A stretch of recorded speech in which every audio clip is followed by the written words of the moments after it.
ನಮಸ್ಕಾರ, ನೀವು ನೋಡ್ತಾ ಇದ್ದೀರಾ ಉತ್ತರ ಕರ್ನಾಟಕ ಸುದ್ದಿವಾಹಿನಿ. ನಾನು ಪ್ರಿಯಾಂಕಾ ಶ್ರೀಗುರು. ಬೀದರ್ನ ಬಸವ ಸೇವಾ ಪ್ರತಿಷ್ಠಾನದ ವತಿಯಿಂದ ಬಸವಗಿರಿಯಲ್ಲಿ ಹಮ್ಮಿಕೊಂಡಿದ್ದ 3 ದಿನಗಳ ವಚನ ವಿಜಯೋತ್ಸವಕ್ಕೆ ನಿನ್ನೆ ಸಂಜೆ ಭವ್ಯ ತೆರೆ ಬಿದ್ದಿತು. ವಚನ ಸಾಹಿತ್ಯದ ಗ್ರಂಥಗಳಿಗೆ ಪಟ್ಟ ಕಟ್ಟಿ ಅವುಗಳಿಗೆ ಪೂಜೆ ಸಲ್ಲಿಸಿ ಪಟ್ಟಾಭಿಷೇಕ ನೆರವೇರಿಸಲಾಯಿತು.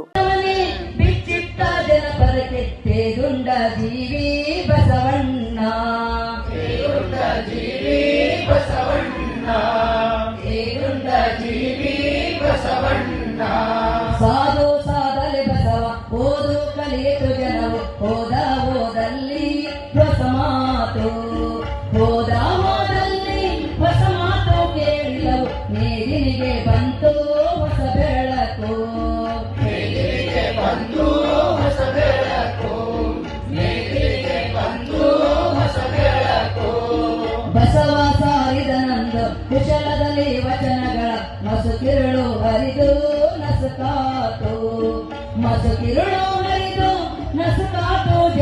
ನಂತರ ನಾಡಿನ ಖ್ಯಾತ ಸಾಹಿತಿ ಹಾಗೂ ಚಿಂತಕ ಗೋರು ಚನ್ನಬಸಪ್ಪನವರಿಗೆ ಗುರುಬಸವ ಪ್ರಶಸ್ತಿ ನೀಡಿ ಪುರಸ್ಕರಿಸಲಾಯಿತು. ಓಂ ಶ್ರೀ ಗುರುಬಸವಲಿಂಗಾಯ ನಮಃ. ಓಂ ಶ್ರೀ ಗುರುಬಸವಲಿಂಗಾಯ ನಮಃ. ಓಂ ಶ್ರೀ ಬಸವಣ್ಣನೇ ಬಸವ ತಂದೆ ಬಸವ ಕೃಪಾನಿಧಿ ಬಸವ ಪರಮೇಶ್ವರೀಶ್ವರ ಬಸವ ಪ್ರಮತಾದಿ ದೇವ ರಕ್ಷಿಸು ಬಸವ.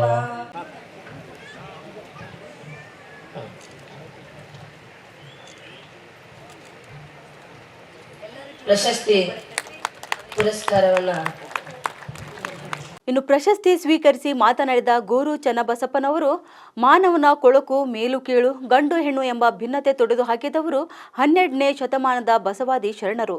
ಸೋಮಾರಿಗಳಿಗೆ ಕಾಯಕದ ದೀಕ್ಷೆ ಕೊಟ್ಟು ಎಲ್ಲ ಅನಿಷ್ಟಗಳನ್ನು ನಿವಾರಣೆ ಮಾಡಿದರು. ಸಮಾಜಕ್ಕಾಗಿ ಶ್ರಮಿಸಿದರು. ಆದರೆ ಇಂದು ಉದಾತ್ತ ಆಶಯಗಳನ್ನು ಹೊಂದಿರುವ ವಚನ ಸಾಹಿತ್ಯದ ಆಶಯ ವಿಫಲಗೊಳಿಸುವ ಕೆಲಸ ನಡೆಯುತ್ತಿದೆ. ವಚನ ಸಾಹಿತ್ಯ ಬಸವಗುರುವಿನ ರಕ್ಷೆ ಇದ್ದರೂ ನಾವೇಕೆ ರಾಕ್ಷಸರಾಗಿದ್ದೀವಿ ಎನ್ನುವ ಪ್ರಶ್ನೆ ಮೂಡುತ್ತಿದೆ. ಸಮಾಜಕ್ಕಾಗಿ ಏನು ಮಾಡ್ತಿದ್ದೇವೆ, ನಾವು ಮಾನವರಾಗಿ ಇದ್ದೇವಾ ಎಂಬ ಪ್ರಶ್ನೆ ಹಾಕಿಕೊಳ್ಳಬೇಕಾದ ಸಂದರ್ಭವಿದು ಎಂದು ಹೇಳಿದರು. ನಮ್ಮದು ಶರಣ ಧರ್ಮ, ಬಸವಣ್ಣ ನಮ್ಮ ಗುರು, ವಚನ ಸಾಹಿತ್ಯ ನಮ್ಮ ಧರ್ಮಗ್ರಂಥ, ವೈಚಾರಿಕವಾದ ನಮ್ಮ ಸಮಾಜ ಎಂದೆಲ್ಲ ಹೇಳುತ್ತೇವೆ. ಆದರೆ ನಾವು ಅದಕ್ಕೆ ನಿಜವಾಗಲೂ ಸಲ್ಲುತ್ತೇವೆ ಎನ್ನುವುದರ ಬಗ್ಗೆ ಪ್ರಶ್ನೆ ಮಾಡಿಕೊಳ್ಳಬೇಕು ಎಂದು ಹೇಳಿದರು. ಬಹುಶಃ ಇದು ಬದುಕಿನ ಸಮಗ್ರವಾದಂತಹ ಒಂದು ಚಿತ್ರವನ್ನ ಕೊಡುತ್ತದೆ. ಹಾಗೆ ಈ ಕವಿನಡಿಯ ಆ ಕೊನೆಯ ಸಾಲು, ಆ ಮಣ್ಣಿನ ಸಾಲಿಗೆ ಸೇರಿರ್ತಕ್ಕಂಥ ನನ್ನನ್ನ ಈ ವರ್ಷದ ಗುರುಬಸವ ಪುರಸ್ಕಾರ ಪಡೆಯಬೇಕು ಅಂತ ಹೇಳಿ ಪೂಜ್ಯ ಗಂಗಾಂಬಿಕಾ ತಾಯಿಯವರು ನನಗೆ ದೂರವಾಣಿಯಲ್ಲಿ ಹೇಳಿದಾಗ ನಾನು ಹೇಳಿದೆ, ಅಮ್ಮ, ನನಗೆ ಅನೇಕ ಪ್ರಶಸ್ತಿ ಪದಕಗಳು ಬಂದಿದ್ದಾರೆ, ಸಾಕಿನ್ನ ಇನ್ಯಾರಾದರೂ ಬೇರೆಯವ್ರನ್ನ ನಿಮ್ಮ ಆಯ್ಕೆಯನ್ನ ಬದಲಾಯಿಸಿದ್ದಿ. ಅದಕ್ಕೆ ಅವರು, ನಿಮಗೆ ಬೇರೆ ಬೇರೆ ಕಡೆ ಪ್ರಶಸ್ತಿ ಬಂದಿರಬಹುದು, ಆದರೆ ನಮ್ಮ ಬಸವ ಸೇವಾ ಪ್ರತಿಷ್ಠಾನ ಇದೇ ಮೊದಲ ಬಾರಿ ಕೊಡ್ತಾ ಇದೆ, ನೀವು ಬರಲೇಬೇಕು ಅಂತ ಹೇಳಿ. ನಾನು ಬಹುಶಃ ನನಗೆ ಅರೆಬರೆ ನೆನಪು, ಈ ಬಸವ ಸೇವಾ ಪ್ರತಿಷ್ಠಾನ ಈ ಬಸವಗಿರಿಯಲ್ಲಿ ಆರಂಭವಾಗಿರುವಂತಹ ಕೆಲಸದ ಭೂಮಿ ಪೂಜೆಗೆ ನಾನು ಬಂದಿದ್ದೇನೆ. ಅಕ್ಕ ಅನ್ನಪೂರ್ಣ ತಾಯಿಯವರು ಇದ್ದಂತಹ ಸುತ್ತೂರು ಜಗದ್ಗುರುಗಳು, ಸಿದ್ದೇಶ್ವರ ಸ್ವಾಮಿಗಳು ಮತ್ತು ನಾನು ಅದರಲ್ಲಿ ಪಾಲ್ಗೊಂಡಿದ್ದೆ. ಆ ನಂತರ ಅಕ್ಕ ಅನ್ನಪೂರ್ಣ ತಾಯಿ ಸಮರ್ಪಣ ಭಾವದಿಂದ ಈ ಬಸವಗಿರಿಯ ಶ್ರೇಯಸ್ಸಿಗಾಗಿ ಮಾಡಿದಂಥ ಕೆಲಸವನ್ನು ನಾನು ಆರಂಭದಿಂದ ನೋಡ್ತಾ ಬಂದಿದ್ದೇನೆ. ಹಾಗೆಯೇ ಬಸವ ಸಿದ್ಧಾಂತಕ್ಕೆ ಬದ್ಧವಾಗಿರ್ತಕ್ಕಂಥ ನಮ್ಮ ಪೂಜ್ಯ ಶ್ರೀ ಡಾಕ್ಟರ್ ಗಂಗಾಂಬಿಕಾ ತಾಯಿಯವರು ಅವರ ಕ್ರಿಯಾಶೀಲತೆಯನ್ನು ಕಂಡಿದ್ದೇನೆ. ಹಾಗಾಗಿ ನಾನು ಮತ್ತೆ ಇದನ್ನು ನಿರಾಕರಿಸುವಷ್ಟು ನಿಷ್ಠುರನಾಗಬಾರದು ಅಂತ ಹೇಳಿ ನಾನು ಇಲ್ಲಿಗೆ ಬಂದಿದ್ದೇನೆ. ಜೀವನ ಚಕ್ರಕ್ಕೆ ಶರಣಾಗಿ ಮಹಾ ಬದಲಾವಣೆಗಳ ಅಲೆಗಳಿಗೆ ಸಿಕ್ಕಿ ಬದುಕಿನ ಅನುಭವಗಳನ್ನೆಲ್ಲ ಪಡೆದು ಇಲ್ಲಿಂದ ಹೋಗುವ ಕಾಲ ಬಂದಾಗ ಸುಮ್ಮನೆ ಹೋಗುವಂಥ ಒಂದು ತತ್ವ, ಇದೊಂದು ತಾತ್ವಿಕವಾದಂತಹ ಮಾತು. ಇದನ್ನ ಈ ಸಂತವಾಣಿಗೆ ಸಲ್ಲುವಂತಿರುವ ನಾನು ಈಗ ಸುಮ್ಮನೆ ಹೋಗಲಿಕ್ಕೆ ಸಿದ್ಧವಾಗಿದ್ದೇನೆ. ಆದರೂ ಹೋಗುವ ಮುನ್ನ ನಾನು ಇವತ್ತು ಈ ಪವಿತ್ರವಾದಂತಹ ಈ ನೆಲದ ಮೇಲೆ ಗುರು ಬಸವಣ್ಣನವರ ಹೆಸರಿನ ಪುರಸ್ಕಾರ ಪಡೆದದ್ದು ನನ್ನ ಪುಣ್ಯ ಅಂತ ಭಾವಿಸಿದ್ದೇನೆ. ಈ ವಚನ ವಿಜಯೋತ್ಸವದಲ್ಲೂ ನಾನು ಹಿಂದೊಮ್ಮೆ ಪಾಲ್ಗೊಂಡಿದ್ದೇನೆ. ಈ ಸ್ಥಳದ ಆಚರಣೆಯ ಅಂಗವಾಗಿ ಕಳೆದ 2 ದಿನಗಳಿಂದ ಸಾಮೂಹಿಕ ಇಷ್ಟಲಿಂಗ ಪೂಜೆ, ಸಮಸಾಮರಸ್ಯ ಸಮಾವೇಶ, ವಚನ ಸಾಹಿತ್ಯದ ವಿವಿಧ ಆಯಾಮಗಳನ್ನು ಕುರಿತಂತಹ ಚಿಂತನೆ, ರಾಷ್ಟ್ರೀಯ ಜನಪದ ಬುಡಕಟ್ಟುಗಳ ಪರಿಷತ್ತು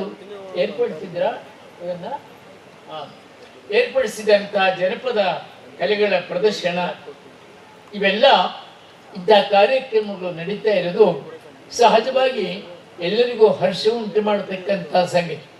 ಈ ಹೊತ್ತು ವಚನ ಪಟ್ಟಾಭಿಷೇಕ, ಅದೊಂದು ಆಶ್ಚರ್ಯ, ಸೊಗಸಾದ ಶಬ್ದ. ವಚನ ವಿಜಯ ಅಂತನ್ನುವಂತಹ ಶಬ್ದವೇ ವಿಶೇಷ ಅಂತ ಅನಿಸ್ತದೆ. ಏನು ವಿಜಯ?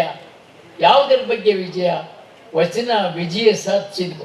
ಜಗತ್ತಿನ ಇತಿಹಾಸದಲ್ಲೇ ಅಪೂರ್ವವಾದಂತಹ ಒಂದು ವಿಜಯ ಸಾಧಿಸಿದ್ದಂದ್ರೆ ಮಾನವನ ಕೊಳಕನ್ನೆಲ್ಲ ತೊಳೆದು ಅದು ವಿಜೃಂಭಿಸಿದ್ದು ವಚನ ಸಾಹಿತ್ಯ. ಈ ಯಾವ ಸಾಹಿತ್ಯವಾಗಿ ಕೆಲಸ ಮಾಡಲಿಲ್ಲ. ಮೇಲೆ ಕೀಳುಗಳ ಮೇಲೆ ವಿಜಯ ಸಾಧಿಸಿತು. ಗಂಡು ಹೆಣ್ಣು ಅಂತ ಭಿನ್ನ ಭಾವದ ಮೇಲೆ ಅದು ವಿಜಯ ಸಾಧಿಸಿತು. ಸೋಮಾರಿಗಳ ಮೇಲೆ ವಿಜಯ ಸಾಧಿಸಿ ಕಾಯಕದ ದೀಕ್ಷೆಯನ್ನು ಕೊಡ್ತು. ಹೀಗೆ ಮನುಕುಲವನ್ನು ಹಾಳು ಮಾಡತಕ್ಕಂತಹ ಮಾನವ ಜನಾಂಗಕ್ಕೆ ತಗುಲಿದ್ದಂತಹ ಎಲ್ಲ ಅನಿಷ್ಟಗಳನ್ನು ನಿವಾರಣೆ ಮಾಡುವಂತಹ ಏಕಮಾತ್ರ ಒಂದು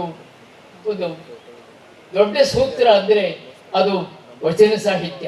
ಅದರ ವಿಜಯ ದುರದೃಷ್ಟವಶಾತ್ ಆ ವಿಜಯವನ್ನ ವಿಫಲಗೊಳಿಸ್ತಕ್ಕಂತಹ ಕೆಟ್ಟ ಕೆಲಸ ಇವತ್ತು ನಡೀತಾ ಇದೆ. ಇದಾಗಬಾರದು. ಇದೆಲ್ಲರೂ ಕೂಡ ಇದಕ್ಕಾಗಿ ನಮ್ಮ ಲಿಂಗೈಕ್ಯ ಭಾರತೀಯ ಚನ್ನಬಸವ ಪಟ್ಟದೇವರು ಪಟ್ಟಂತಹ ಪಾಡನ್ನ ನಾನು ಕಣ್ಣಾರೆ ಕಂಡಿದ್ದೇನೆ. ಇವತ್ತು ಜಗತ್ತಿನಾದ್ಯಂತ ನಡೀತಕ್ಕಂತಹ ಅನಾಹುತಗಳನ್ನು ಕಂಡಾಗ ಇದಕ್ಕೂ ದಿಗ್ಭ್ರಮೆಯಾಗ್ತದೆ. ಇಂತಹ ಸಂದರ್ಭದಲ್ಲೂ ಕೂಡ ನಾವು ಎಚ್ಚರ ವಹಿಸ್ತಾ ಇದ್ದೇವೆ. ನಮ್ಮದಾದ ಒಂದು ದೊಡ್ಡ ಮಹಾ ಸಂಪತ್ತು ವಚನ ಸಾಹಿತ್ಯ ನಮ್ಮಲ್ಲಿ ಇದ್ರೂ ಕೂಡ, ಬಸವಣ್ಣಂತ ಮಹಾಗುರುವಿನ ರಕ್ಷೆ ನಮಗಿದ್ರೂ ಕೂಡ ನಾವ್ಯಾಕೆ ಹೀಗೆ ರಾಕ್ಷಸರಾಗಿದ್ದೇವೆ? ನಮಗೆ ಆಶ್ಚರ್ಯ ಆಗ್ತದೆ. ನಾವೆಲ್ಲ ಇಂತಹ ಸಂದರ್ಭದಲ್ಲಿ ವಿಜಯೋತ್ಸವ ಕೇವಲ ಸಂಭ್ರಮ ಸಡಗರಕ್ಕಷ್ಟೇ ಅಲ್ಲ, ಇದು ಆತ್ಮನಿರೀಕ್ಷೆ. ಇನ್ನು ಕಾರ್ಯಕ್ರಮದ ದಿವ್ಯ ಸಾನ್ನಿಧ್ಯ ವಹಿಸಿದ ಅನುಭವ ಮಂಟಪದ ಅಧ್ಯಕ್ಷರಾದ ನಾಡೋಜ ಡಾಕ್ಟರ್ ಬಸವಲಿಂಗ ಪಟ್ಟದೇವರು ಮಾತನಾಡಿ, ಇವತ್ತು ಮತ್ತೆ ವಚನ ವಿಜಯೋತ್ಸವ ನಡೆಯುತ್ತಿರುವುದು ನಮ್ಮ ಹೃದಯ ತುಂಬಿ ಬಂದಿದೆ. ವಚನ ವಿಜಯೋತ್ಸವ, ಶರಣಮೇಳ, ಇನ್ನು ಹಲವಾರು ಕಾರ್ಯಕ್ರಮಗಳ ಮೂಲ ಉದ್ದೇಶ ಬಸವ ತತ್ವ ಪ್ರಚಾರ, ಬಸವ ರಥದ ಎಳೆದೊಯ್ಯುವುದು ಎಂದು ಹೇಳಿದರು. ಈ ಬಾರಿಯ ವಚನ ವಿಜಯೋತ್ಸವ 3 ದಿನಗಳ ಕಾಲ ಅದ್ದೂರಿಯಾಗಿ ಜರುಗಿತು. ಪಾಲಕರು ತಮ್ಮ ಮಕ್ಕಳಿಗೆ ವಚನ ಕಲಿಸಬೇಕು, ಲಿಂಗ ಪೂಜೆ ಬಗ್ಗೆ ಹೇಳಬೇಕು, ಅವರನ್ನು ಸಂಸ್ಕಾರವಂತರನ್ನಾಗಿ ಮಾಡಬೇಕು ಎಂದು ಹೇಳಿದರು. ಈ 3 ದಿನಗಳವರೆಗೆ ಯಶಸ್ವಿಯಾಗಿ ವಚನ ವಿಜಯೋತ್ಸವ ನಡೆದೇ ಇತ್ತು. ಅದಕ್ಕೆ ಅಕ್ಕ ಅನ್ನಪೂರ್ಣ ತಾಯಿಯವರು, ಅದಕ್ಕೆ ಗಂಗಾಂಬಿಕಾ ಅಕ್ಕವರು ಕೂಡನೇ ಇದು ಪ್ರಾರಂಭ ಮಾಡಿದರು. ಪ್ರಾರಂಭ ಮಾಡಿ ಎತ್ತರಕ್ಕೆ ಬೆಳೆದು ಅದು ಏನೋ ಕಾರಣಾಂತರದಿಂದ ಸ್ವಲ್ಪ ತಣ್ಣಗಾಗಿತ್ತು. ಮತ್ತೆ ಅನ್ನಪೂರ್ಣ ಅಕ್ಕ ಅವರು ಲಿಂಗೈಕ್ಯ ಆದಾಗ ನಾನು ಕೊನೆಗೆ ನನಗೆ ಮಾತಾಡ್ಲಿಕ್ಕೆ ಕೊಟ್ಟಿದ್ರು. ನನಗೂ ಅದು ಈ ಇರೋರೇ ನಾವು ಬೆಳೆದ ಮೇಲೆ 4 ಜನ ಬಸವ ತತ್ವ ಹೇಳೋರು, ನಾವೇ ಇದೆಲ್ಲ ಹಿಂಗೆ ಮಾಡಿದ್ರೆ ಹೆಂಗೆ ಮತ್ತಿದು ಬೆಳಿಬೇಕು ಅಂಥೇಳಿ ನನಗೆ ಸ್ವಲ್ಪ ಭಾವುಕ ಆದೆ ಆ ಸಂದರ್ಭದಲ್ಲಿ. ಆದರೆ ಇವತ್ತು ಮತ್ತೆ ವಚನ ವಿಜಯೋತ್ಸವ ನಡೀತಾ ಇರೋದು ನಮ್ಮ ಹೃದಯ ತುಂಬಿ ಬಂದದೆ.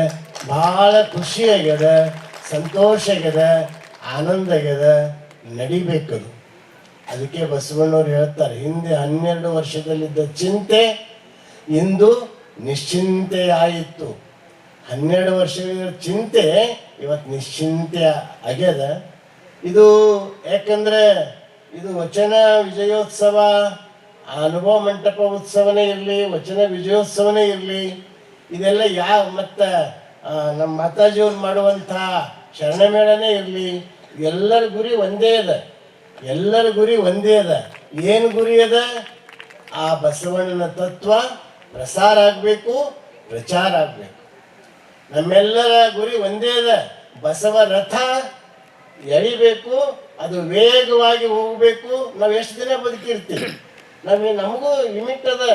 ಇರಸ್ ತನಕ ಬೇಗ ಬಸವ ರಥದ ಬೆಳಕನ್ನ ಬರೀ ನಾಡಿನಲ್ಲ, ಬರೀ ಭಾರತದಲ್ಲ, ಅದು ವಿಶ್ವದ ಎಲ್ಲ ಕಡೆ ಪ್ರಸಾರ ಆಗಬೇಕು ಅನ್ನೋದೇ ನಮ್ಮೆಲ್ಲರ ಧ್ಯೇಯ ಅದ, ನಮ್ಮೆಲ್ಲರ ಉದ್ದೇಶ ಅದ.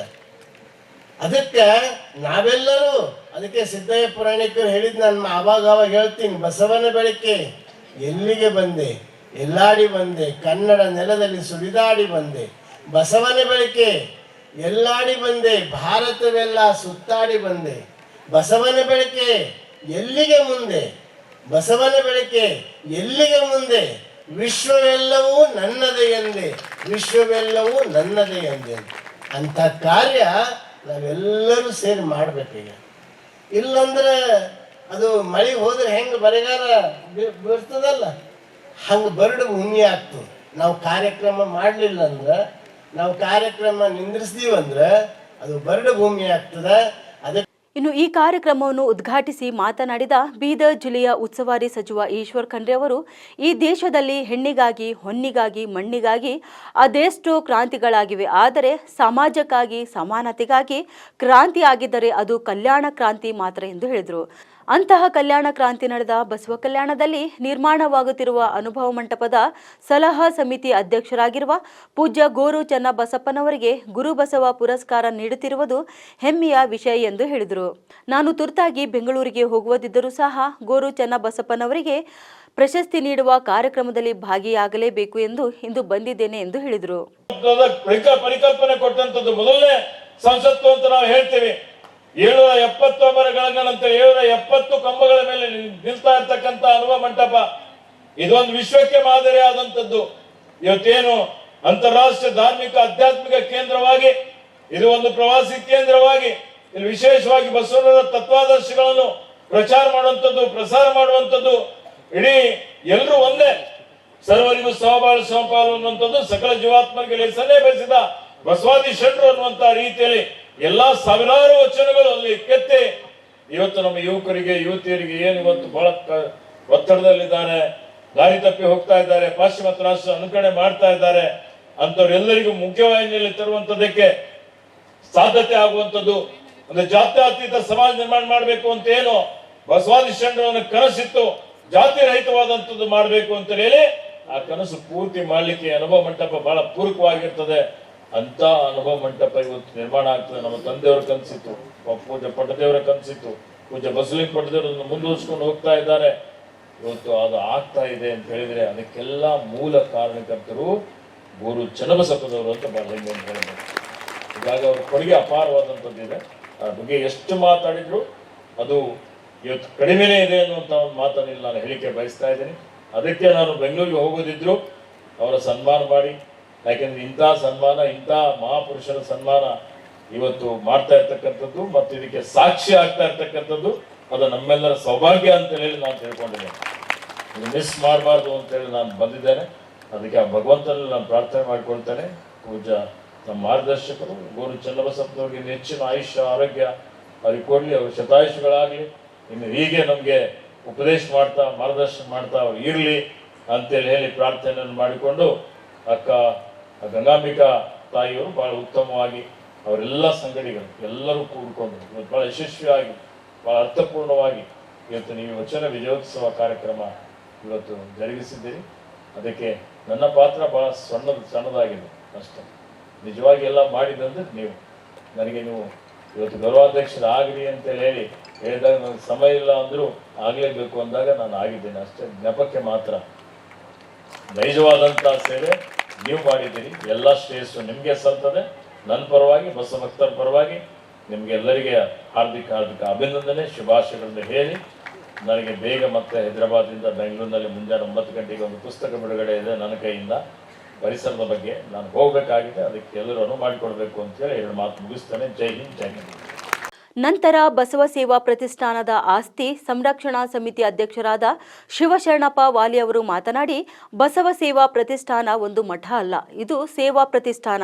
ಇದು ಗುರು ಶಿಷ್ಯ ಪರಂಪರೆ ಅಲ್ಲ. ಬಸವ ಸೇವಾ ಪ್ರತಿಷ್ಠಾನದ ಆಸ್ತಿ ಗಂಗಾಂಬಿಕಾ ಅಕ್ಕನವರ ಅಥವಾ ಅನ್ನಪೂರ್ಣ ಅಕ್ಕನವರ ಆಸ್ತಿ ಅಲ್ಲ, ಬದಲಿಗೆ ಇದು ಈ ಸಮಾಜದ ಹೆಣ್ಣು ಮಕ್ಕಳ ಆಸ್ತಿ ಎಂದು ಹೇಳಿದರು. ಇನ್ನು ನಾನು ಯಾರ ಬಗ್ಗೆನೂ ಟೀಕೆ ಮಾಡಲ್ಲ, ಸತ್ಯ ಹೇಳೋಕೆ ಯಾರಪ್ಪನಿಗೂ ಹೆದರಲ್ಲ. ಬಸವ ಸೇವಾ ಪ್ರತಿಷ್ಠಾನ ಗುರು ಪರಂಪರೆ ಅಲ್ಲ ಎಂಬುದು ಅನ್ನಪೂರ್ಣ ಅಕ್ಕನವರಿಗೆ ಗೊತ್ತಿದ್ದಿಲ್ವಾ? ಇನ್ನು ಯಾರಿಗೆ ಕೇಳಿ ಇಲ್ಲಿ ಗುರು ಪರಂಪರೆ ಶುರು ಮಾಡಿದ್ರು ಎಂದು ನುಡಿದರು. ಇನ್ನು ಈ ಕಾರ್ಯಕ್ರಮ ಮುಗಿದ ಮೇಲೆ ವಚನ ವಿಜಯೋತ್ಸವ ಮುಗಿದಿಲ್ಲ.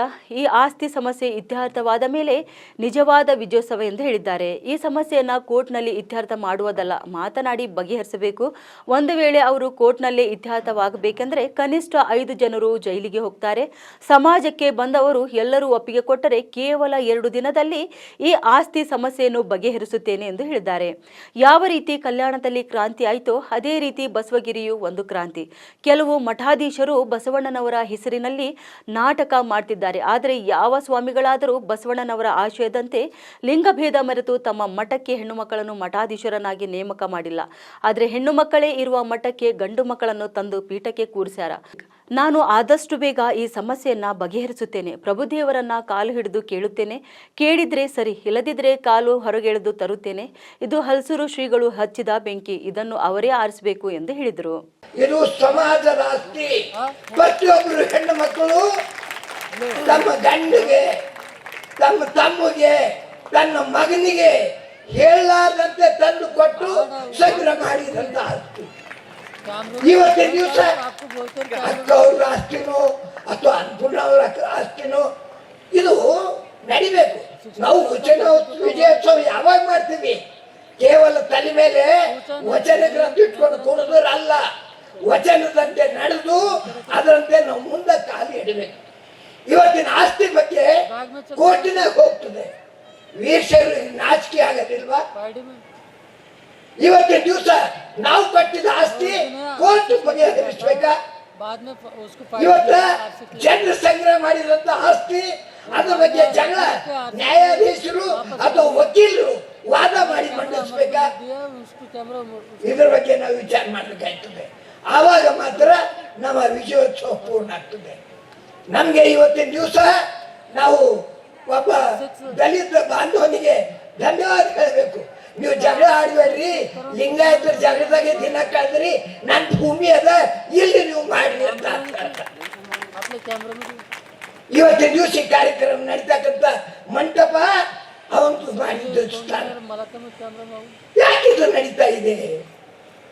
ಎಂತ ಮಾಡ್ತಾ ಇದೆ? ಇಲ್ಲಿ ಗುರು ಪರಂಪರೆ ಯಾರು ಪ್ರಾರಂಭ ಮಾಡುದು? ಇವತ್ತು ಅತಿ ದುಃಖದಿಂದ ನನ್ಗೆ ಹೇಳ್ಬೇಕಾಗ್ತದೆ. ನಾ ಯಾರ ಬಗ್ಗೆ ಟೀಕೆ ಮಾಡಲ್ಲ, ಸತ್ಯ ಇದ್ದಿದ್ದು ಯಾರ ಅಪ್ಪನ್ನು ಹೇಳೋದೇ ಬಿಡಲ್ಲ. ಆವತ್ತಿನ ದಿವಸ ಅಕ್ಕ ತಲೆ ಮೇಲೆ ಕಿರೀಟ ಬೇರೆ ಯಾರ್ದೋ ತಲೆ ಮೇಲೆ ಇರ್ಲಿಕ್ಕೆ ಗುರು ಪರಂಪರೆ ಇತ್ತ. ಆ ಮಠಾಧೀಶರಿಗೆ ಯಾರು ಹಕ್ಕು ಕೊಟ್ಟಿದ್ರು?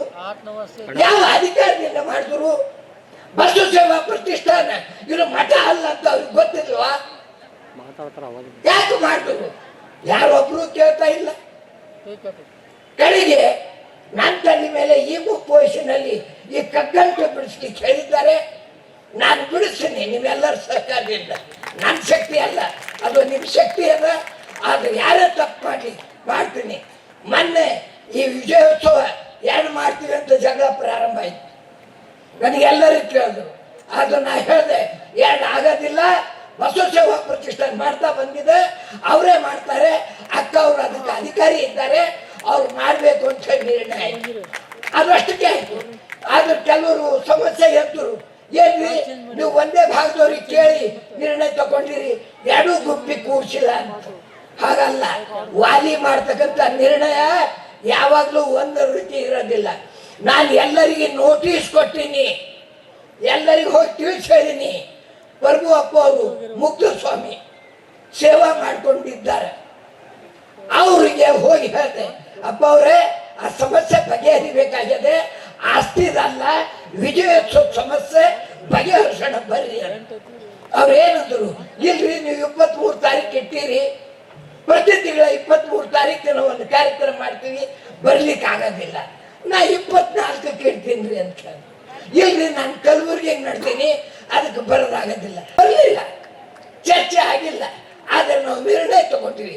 ಯಾಕ? ನನಗೆ ಸಮಾಜ ಹಕ್ಕು ಕೊಟ್ಟಿದೆ. ಆ ಹಕ್ಕಿನ ಪ್ರಕಾರ ನಾನು ಅದನ್ನ ಡಿಸಿಷನ್ ತಗೊಂಡೆ. ಇವಾಗ ನಾ ಹೇಳ್ತೀನಿ, ಈ ಕಾರ್ಯಕ್ರಮ ಮುಗಿದ ಮೇಲೆ ವಿಜಯೋತ್ಸವ ಸಂಭ್ರಮ ಮುಗಿದಿಲ್ಲ, ಈ ಆಸ್ತಿಯ ಸಮಸ್ಯೆ ಮುಗಿಬೇಕು. ನಾನು ಹೇಳ್ತೀನಿ, ಎಲ್ಲಿ ಆಸ್ತಿ ಬರ್ತದೋ ಅಲ್ಲಿ ಜಗಳ ಬರ್ತಾವ.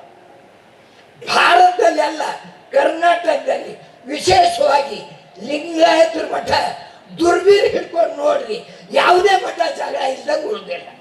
ಯಾವುದೇ ಮಠ ಜಗಳ ಆಗೇ ಮುಂದೆ ಬಗೆಹರಿದ. ಅಲ್ಲಿನ ಆಸ್ತಿಗಳ ಬಗ್ಗೆ ಯಾರ ಆಸ್ತಿ ನುಂಗ್ಯಾರ, ಮಠದ ಶಿಷ್ಯರಾಗ್ಯಾರ, ಮಠದ ಆಸ್ತಿ ನುಂಗ್ಯಾರ, ಮಠದ ಸಹಕಾರಿ ಆಗ್ಯಾರ, ಮಠದ ಆಸ್ತಿ ನುಂಗ್ಯಾರ. ಇದು ಯಾರು ನೋಡ್ಬೇಕು? ಬರೀ ವಚನ ಹೇಳಿ ಮಾಡಿದ್ರೆ ಆಯ್ತಾ? ಬರೀ ವಚನ ಪಠಣ ಮಾಡಿದ್ರೆ ಪುಣ್ಯ ಬರ್ತದ? ಅದಕ್ಕೆ ಈ ಆಸ್ತಿ ಬಗ್ಗೆ ಬಗೆಹರಿಬೇಕಾಗಿದೆ. ಇದು ಜಗಳ ಅಲ್ಲ, ಸಮಸ್ಯೆ. ನಾನು ಓಪನ್ಲಿ ಹೇಳ್ತೀನಿ, ಈ ಸಮಸ್ಯೆ ಕೂತ್ಕೊಂಡು ಬಗೆಹರಿಸಬೇಕು, ಕೋರ್ಟ್ನಲ್ಲಿ ಅಲ್ಲ. ಅದು ಬಗೆಹರಿಯದೇ ಇದ್ರೆ ಇವತ್ತಿನ ದಿವಸ ಬಸವ ಪಟ್ಟಾಭಿಷೇಕ, ವಚನ ಪಟ್ಟಾಭಿಷೇಕ ಮಾಡಿರಿ. ಆ ಎದುರು ನಿಂತು ಹೇಳ್ತಾ ಇದ್ದೀನಿ, ಇದರಲ್ಲಿ ಕಮಿಟ್ ಕಮ್ಮಿ 5 ಜನ ಜೈಲಿಗೆ ಹೋಗ್ತಾರೆ. ಕಮಿಟ್ ಕಮ್ಮಿ 5 ಜನ, ಕಮ್ಸೆ ಕಮ್ಮಿ ಅಲ್ಲ. ಅದು ಎಲ್ಲ ಕಾಗದ ಪತ್ರ ಸಂಗ್ರಹ ಮಾಡೀನಿ. ಅದರಲ್ಲಿ ಮಠಾಧೀಶರು ಕೆಲವರು ಗವ ಕೊಡ್ಲಿಕ್ಕೆ ಬರಬೇಕಾಯ್ತು. ಅದನ್ನು ಹೇಳ್ತೀನಿ. ಅದಕ್ಕೆ ಇದು ಕಠೋರವಾಗಿ ನಾನು ಯಾಕೆ ಹೇಳ್ತೀನಿ ಅಂತಂದ್ರೆ, ವಚನೋತ್ಸವದ ಸಂಭ್ರಮ ನಡೀಲಿ.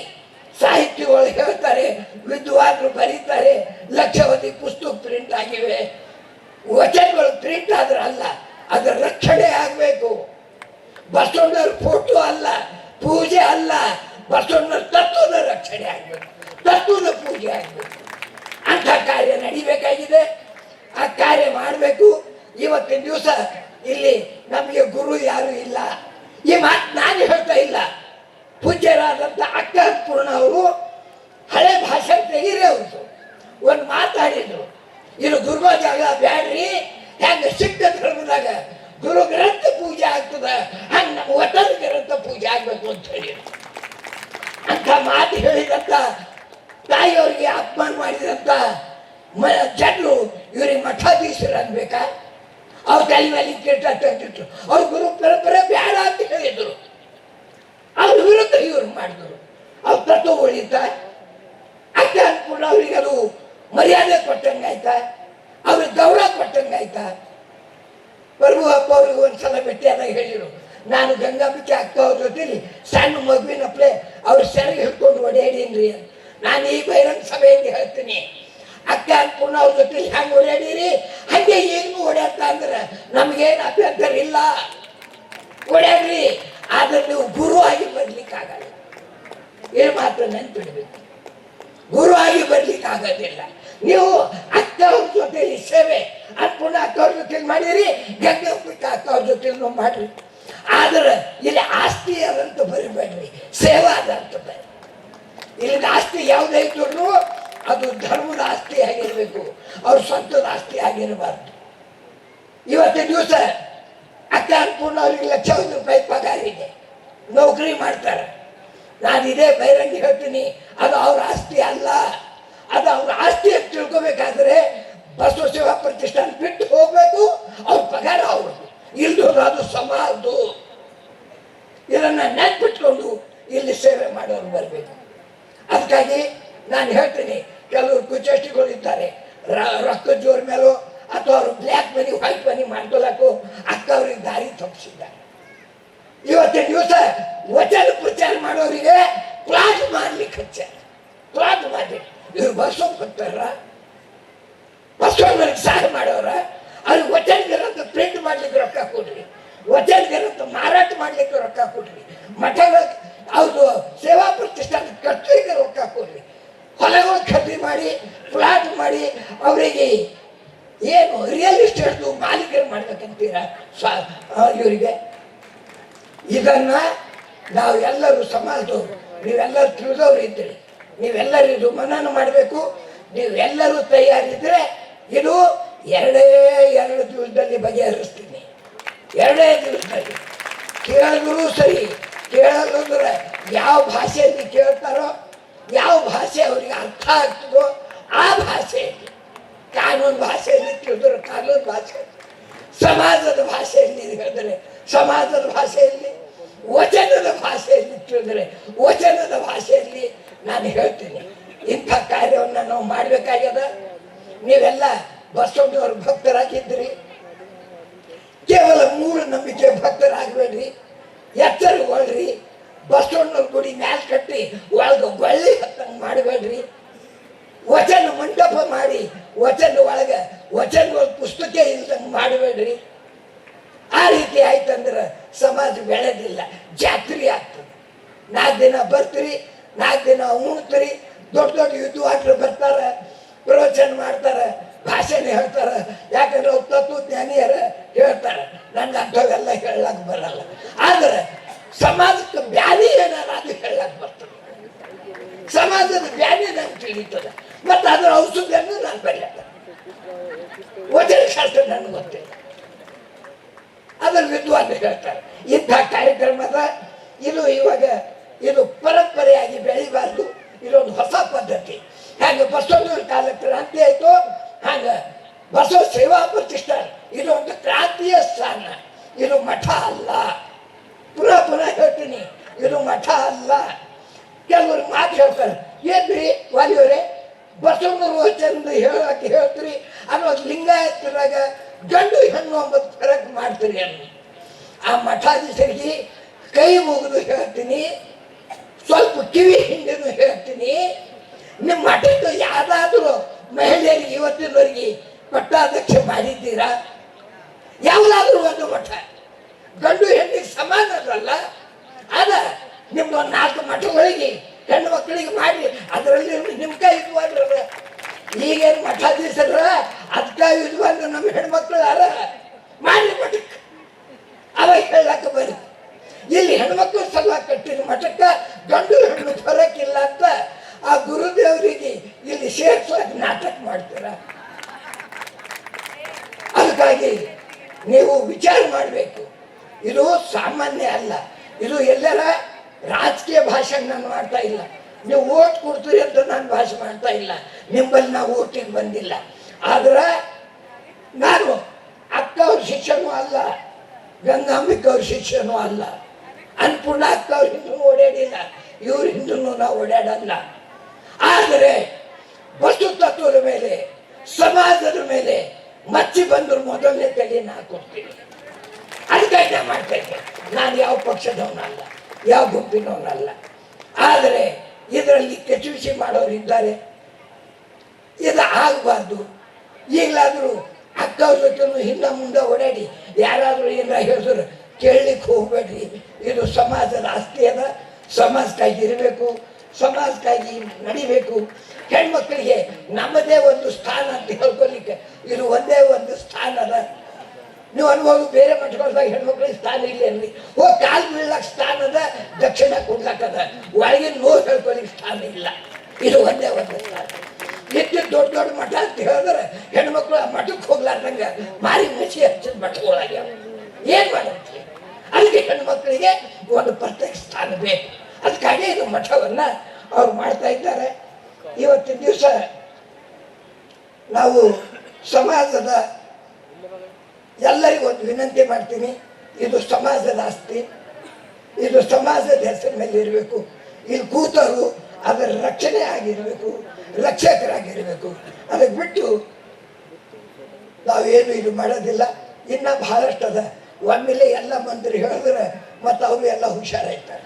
ಇನ್ನು ಬಹಳಷ್ಟು ಮಾತ್ರ ಅವು ಗುಪ್ತವಾಗಿ ಇಟ್ಕೊಳ್ತೀನಿ. ಕೆಲವೇ ದಿವಸದಾಗ ಒಂದು ಸಭೆ ಕರೀತೀನಿ, ಕಾದು ಮತ್ತೊಂದು ವಿಚಾರಣೆ ಮಾಡ್ತೀನಿ, ಕೈ ಮುಗಿದು ಹೇಳ್ತೀನಿ.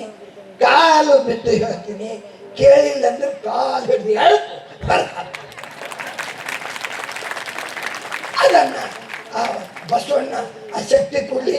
ಬಸವಣ್ಣ ಪಾಪ ಈಗ 800 ವರ್ಷ ನಮಗೆ ಜಾಸ್ತಿ ಹೋಗ್ಬಿಡ್ತಾರ. ಅವ್ರ ತತ್ವಗಳು ಅಷ್ಟೇ ಉಳ್ದಾವ. ನೀವು ಇದ್ರೆ ಸಾಕು, ನಿಮ್ಮ ಶಕ್ತಿ ಕೊಡ್ರಿ, ನಾ ಮಾಡ್ತೀನಿ. ನಾನು ಮಾತಾಡ್ಲಿಕ್ಕೆ ಆಸ್ಪತ್ರೆ ಕೊಟ್ಟರು, ನಾಲ್ಕೇ ಮಾತಾಡೋದು ಹೇಳಿದ್ರು, ನಾನು ಮಾತಾಡ್ಲಿಕ್ಕೆ ಕುಂತ್ರೆ ಬಿಡೋದಿಲ್ಲ.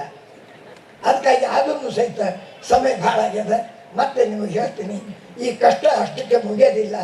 ನಿಮ್ಮ ಸಹಕಾರದಿಂದ ನಾ ಅದಕ್ಕೆ ಸಮರ್ಥ ಆಗಿ ನಿಭಾಯಿಸ್ತೀನಿ. ನಮ್ಮ ಹಿರೇಮಠದ ಅಪ್ಪ ಅವರು ಇದ್ದಾರೆ, ಅವ್ರಿಗೆ ಸಮಾಜದ ಕಳಕಳಿ ಇದೆ, ಮಾತೃ ಹೃದಯ ಇದೆ, ಗಂಡಸರ ಶಕ್ತಿನೂ ಇದೆ, ಎರಡೂ ಇದ್ದಾರೆ. ಅವ್ರಿದು ಬಗೆಹರಿಬೇಕು.